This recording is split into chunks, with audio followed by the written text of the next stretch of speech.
Estas primeras jornadas surgen como una actividad que acompaña a una asamblea anual que se hace, le llamamos la cumbre, de la Asociación de Ingenieros Civiles de Habla Portuguesa y Castellana, que es una organización internacional de la que nosotros formamos parte. Anualmente se hace una cumbre y en los demás lugares en donde se hacen, siempre se la junta, se la organiza con una jornada ya de tipo más técnica o profesional, llamémosle. Acá hay muchos temas que tienen que ver con la movilidad profesional. Profesionales que vienen a trabajar a nuestro país y argentinos que van a trabajar a otros países. Ese, por ejemplo, es un tema de interés, tanto de la Asamblea como del Consejo Mundial de Ingenieros Civiles, que también participó de estas reuniones. En el país se estarán recibiendo hoy alrededor de 600 ingenieros civiles por año. En un país que crezca al 4% anual de manera sostenida, tenemos agotada la capacidad de la ingeniería local. Hoy, que es un momento allí que estamos medio en recesión, medio que saliendo de la recesión, creo que no hay ingenieros civiles que no tengan trabajo. Creo que hoy están más o menos todos ocupados, más o menos todos bien y son demandados. Así que es preocupante. Creo que se habla un poco de esto. Creo que no se tiene idea de la dimensión del problema que tenemos. Nosotros, como ingenieros, vemos que el país necesita de obras, necesita de un plan de obras públicas, necesita crecer en agua, necesita crecer en saneamiento. Todo eso va ligado a la energía.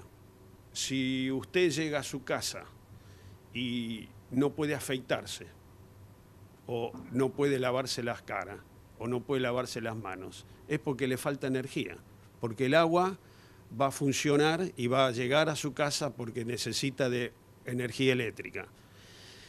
Entonces, ¿qué nos pasa a nosotros como país?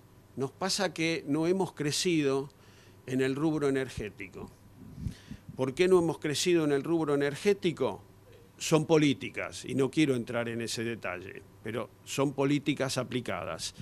Hemos subvencionado la energía y hemos vivido muchos años comprando combustible, ya sea gas o ya sea combustible fósil, para alimentar motores.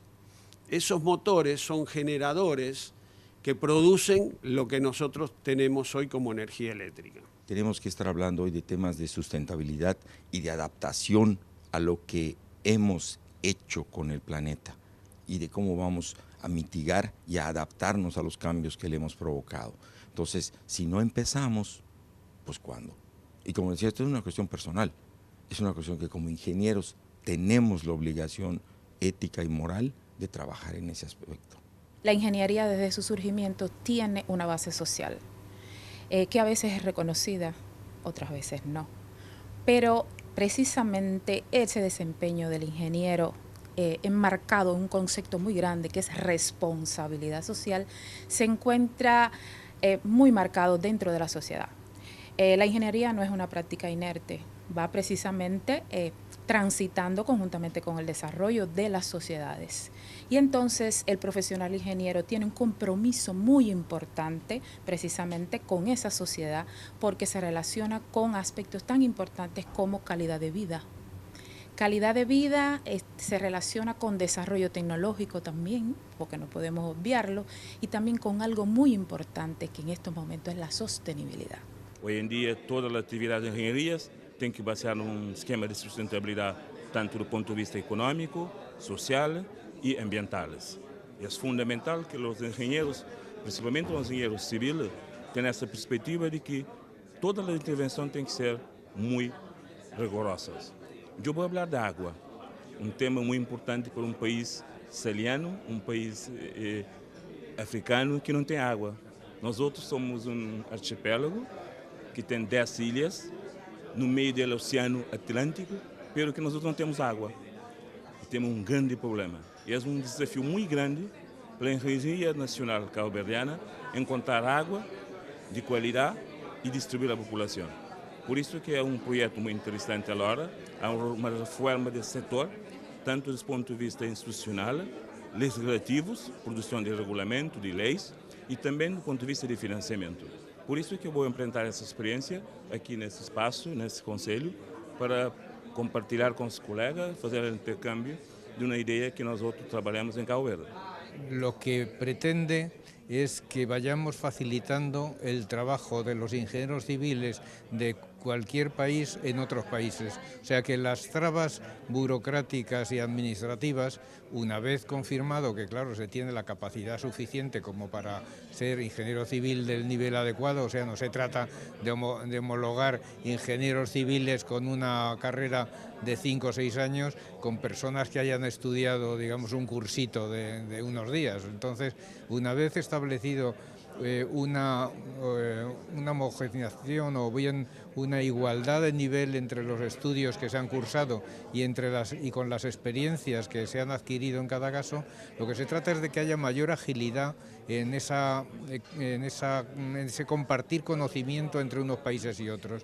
O sea, no tiene sentido que estemos desarrollando tecnologías importantes en unos países, aprovechando unas obras, pongamos, excepcionales, y que no lo apliquemos para abaratar y ser más eficientes en otros países que no han tenido esa experiencia. Lo lógico es que hagamos esa incorporación en ese sentido, lo mismo que cuando esos ingenieros llegan a un país tienen que tener capacidad de adaptación y capacidad de aprendizaje para insertarse en la cultura del país al que llegan, porque cada país tenemos una cultura no solo, digamos, a nivel, valga la redundancia, cultural, sino a nivel de cómo se hacen las cosas de ingeniería en cada país, cómo es la normativa. Todo eso hay que tenerlo en cuenta, pero compartamos lo que vamos avanzando en el mundo en el resto de los países, y lo que se avanza, por ejemplo, en Argentina, que también lo compartamos en España. Bueno, tenemos un número muy importante de ingenieros civiles argentinos trabajando en España,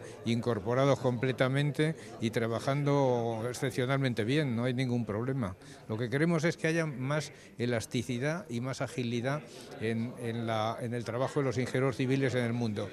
Es una película que está dirigida a lo que se llama el grupo K12. ¿Qué es K12? Es Kindergarten a 12. Es decir, chicos que están todavía en el jardín de infantes hasta los 12 años, es la primaria. Está dirigida hacia ese público. Cuando se ve lo que es la película, a uno, por supuesto, es para incentivar a esos chicos, a interesarlos en la tecnología y en el desarrollo de la ingeniería y que elijan ingeniería. Cuando uno ve todo eso, uno se entusiasma y dice, bueno, nuestro plan realmente es esa película, llevarla a las escuelas. Nosotros probablemente la llevemos más a las escuelas secundarias que a las primarias, pero ya te surge la idea y las ganas de llevarla. Pero no solamente eso, uno se queda pensando en la situación en que se encuentra hoy el país, porque las cosas que se muestran en esa película, que se están haciendo a nivel mundial, nosotros estamos muy lejos de hacerla. Y además, nosotros estamos estrenando esta película en una semana en donde hubo paro de maestros y no empezaron las clases. Entonces, creo que los argentinos tenemos que reflexionar sobre estas cosas.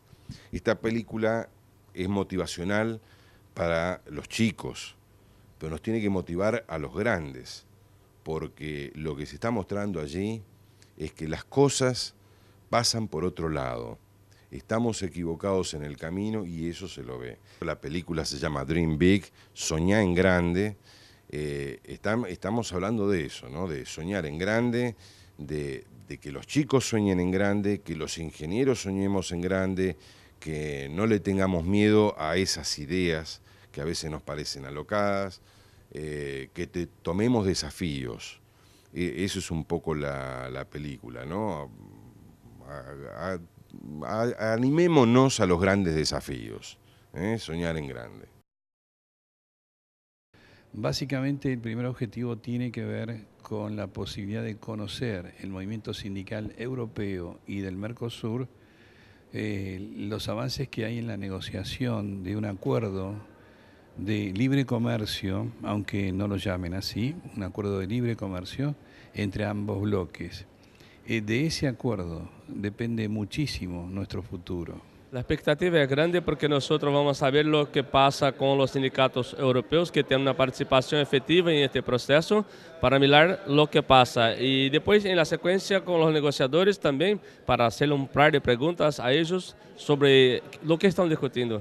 Nosotros del Movimiento Sindical de América Latina necesitamos saber en qué nivel está la discusión, si tiene acuerdos, si tiene propuestas, qué propuesta tiene, porque es importante para todos los trabajadores y trabajadoras de América Latina. Creo por demás importante que la labor a nivel internacional que tiene que llevar el movimiento obrero en este tipo de casos es fundamental para no seguir ampliando las cuestiones, digamos, de diferencias, ¿no? Y seguir generando desigualdades a nivel de países que a su vez se replican en desigualdades en cada una de las sociedades. Creo que para nosotros, por el momento que estamos viviendo, es fundamental estar encima de estas negociaciones, y creo que hoy que vengan los dirigentes de sindicales de la Unión Europea acá y que entre todos podamos coordinar que el eje tiene que ser el trabajador y no las cuestiones comerciales ni financieras, me parece que es fundamental para ver el futuro de este tratado con mejores posibilidades. The first demand is about transparency. We see these negotiations going on in a secret environment. There is no information concerning contents and concerning process, timing, etc., etc. So first of all, we want really to have a clear transparency deal with the negotiators. The second element is that we really want to have the trade unions on both sides of the negotiations to be involved properly in the negotiations and having an influence on this. And then there are two main, let's say, elements for content regarding the negotiations. The first one is to make sure that the two sides' economies can really be enriched and not damaged by a possible trade agreement between EU and Mercosur. At the moment, this is not clear at all. We have a completely imbalanced situation according to the figures that we got so far, and so there is really the danger and the risk that jobs can be destroyed in different sectors, agriculture, food, industry, etc., on both sides of the negotiations. So we really need to have a real and effective cooperation economic deal, not simply a free trade agreement.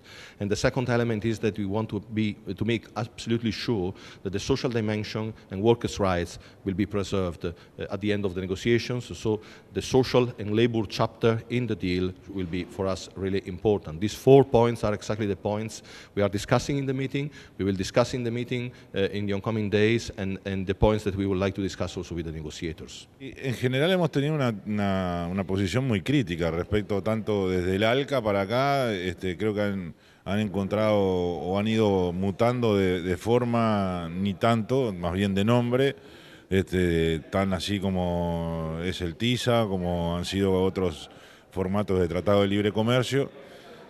Este no es un tratado que diste mucho de esos formatos de tratado de libre comercio, y por tanto nosotros partimos casi que de una posición crítica. De todas maneras, reconocemos que no basta con tener la negativa a todo, sino que encontrar cuáles son las propuestas que el movimiento sindical europeo y de la región le diríamos que sí. Nosotros nos parece que, bueno, el formato que ha tenido el Mercosur, teniendo organismos sociolaborales, su grupo 10, distintas instancias tripartitas donde participan gobiernos, empresarios y trabajadores y demás, bueno, esto debería ser reproducido en un acuerdo entre la Unión Europea y Mercosur, para que en ese tratado se establezcan también funcionamientos de ese tipo. Bueno, nosotros pedimos transparencia, se la venimos pidiendo al gobierno argentino. Hoy los compañeros van a ir a conversar estas cosas con los propios negociadores, así que de alguna manera queremos ser muy vigilantes de estos acuerdos, que podrían llegar a cambiar la realidad de los trabajadores, ¿no? Para siempre, pero la pueden cambiar para peor. En principio esto fue una tentativa, ver si lográbamos que los propios negociadores nos entrevistáramos con ellos para que nos dieran información. Y lo logramos, el día de ayer lo logramos. Sabíamos antes de la entrevista, sabíamos cuando habíamos pedido la entrevista que no nos íbamos a encontrar con una montaña de verdades, ni que nos iban a inundar de documentos y papeles para que pudiéramos leer y tranquilizarnos y dejar de dudar de todas las cosas que dicen ellos, que son dudas que no se sostienen. Pero para nosotros fue un triunfo parcial, porque fue romper el secretismo que han tenido hasta este momento todas estas negociaciones. El carácter de estos acuerdos siempre tiene ese problema de opacidad o de poca transparencia. Precisamente al aparecer actores pesados, como son en este caso las organizaciones sindicales, que son reconocidas en cada uno de los países y en los dos bloques, tienen condiciones de exigir que aparezca la información. Probablemente otro tipo de organización de la sociedad civil tendría más dificultades. Al movimiento sindical es muy difícil en estos dos bloques decirle que no, porque tiene una representatividad muy alta. Entonces, ese es el compromiso que asumieron los negociadores ayer en la reunión que hubo con los negociadores de los gobiernos de ambos bloques. Ahora hay que ver si eso ocurre, porque digamos, la intención se planteó, pero tiene que concretarse en la entrega de los documentos donde aparezca con claridad qué es lo que se está negociando, qué sectores van a estar afectados, quién gana y quién pierde, porque en estas negociaciones es claro que algunos van a ganar y otros van a perder. Y lo que importa es luego tomar decisiones políticas sobre qué hacer frente a ese escenario. Entonces, para eso hay que tener información. Sin información no es posible pensar en la participación. Entonces, el primer paso va a ser esperar que aparezcan realmente los documentos que ayer los negociadores se comprometieron a entregar, tanto en Europa como en el Mercosur, y luego, a partir de esa información, tomar una posición de cuál va a ser el siguiente paso de la estrategia sindical. Hace algunos años atrás esto de la solidaridad internacional se resolvía en un comunicado para una empresa, para un sector, para un país.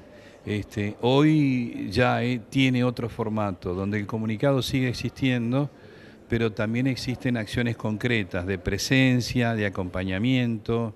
De hecho, mañana, cuando termine la marcha docente y lleguen a Plaza de Mayo, ya hemos decidido aquí, entre la Confederación Europea de Sindicatos y la Coordinadora, que va a haber un compañero europeo y un compañero de Brasil, en este caso, que van a ser portadores de una nota de solidaridad y de apoyo a la lucha docente.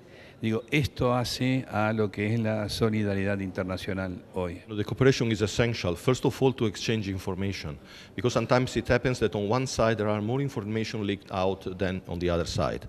And so it's important to have the same knowledge and the same awareness concerning what's going on in these negotiation rounds.